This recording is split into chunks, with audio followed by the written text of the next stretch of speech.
In this problem we have three tasks. You can see the first one for the circuit shown at the bottom is find V0 in terms of V1 and V2. Then if V1 equals V2 equals 4 volts, find V0. And then if the op-amp power supplies are plus and minus 15 volts and V2 equal 2, what is the allowable range of V1? Again, we're going to use our problem solving strategy for op-amp circuits. And if you remember, for the ideal op-amp model, these two currents are 0. And if you remember, the voltage between these two terminals is 0.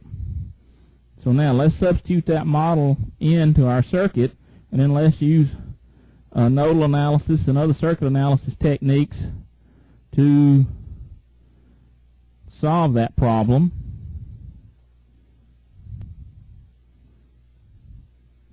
So if we look now at our circuit,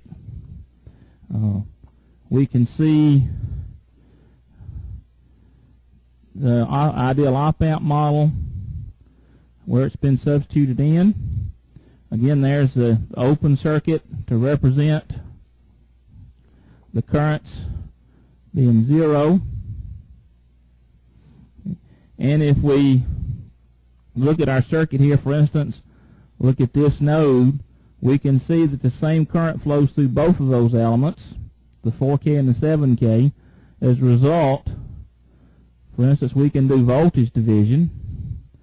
So by voltage division, Vx would be 7K over 7K plus 4K times V2, or that Vx is equal to 7/11 times V2.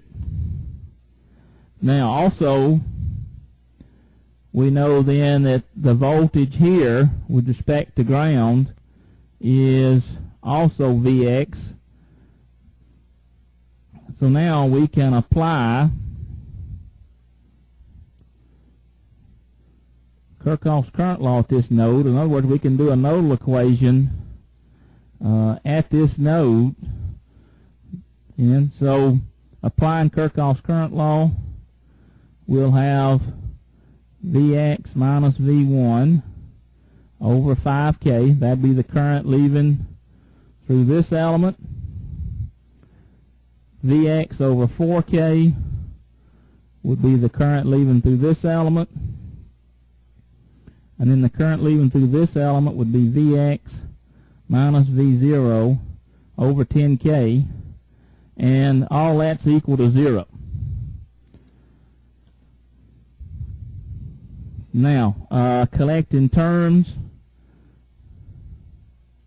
we'll have Vx, we'll have 1 over 5K plus 1 over 4K plus 1 over 10K.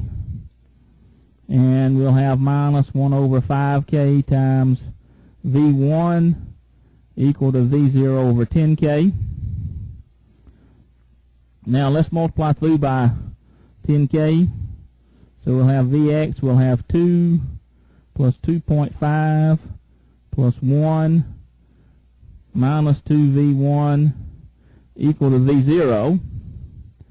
And then let's collect terms. So now we'll have 5.5 Vx minus 2V1 equal to V0. And remember, Vx is 7/11 times V2. And if we collect terms here, we get V0 is minus 2V1 plus 3.5 V2. So there's our relationship between V0 and V1 and V2, which was the first step. Then the second step says let V1 equal V2 equal 4 volts. What's V0? So if we plug in, we have minus 2 times 4 plus 3.5 times 4. is equal to minus 8 plus 14. So V0 is equal to 6 volts in that case.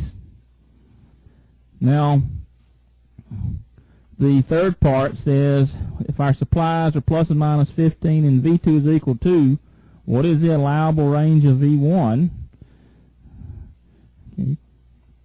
So, we have V0 is minus 2 V1 plus 3.5 V2. So if we let V2 equal 2 volts,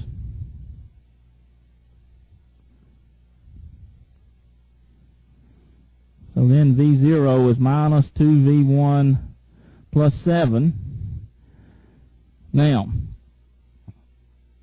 there are two possibilities here. If V0 gets above 15, the op amp's going to saturate and going to give us 15, or either if it's negative, it'll go to minus 15. So the output of the op amp is limited to plus or minus 15.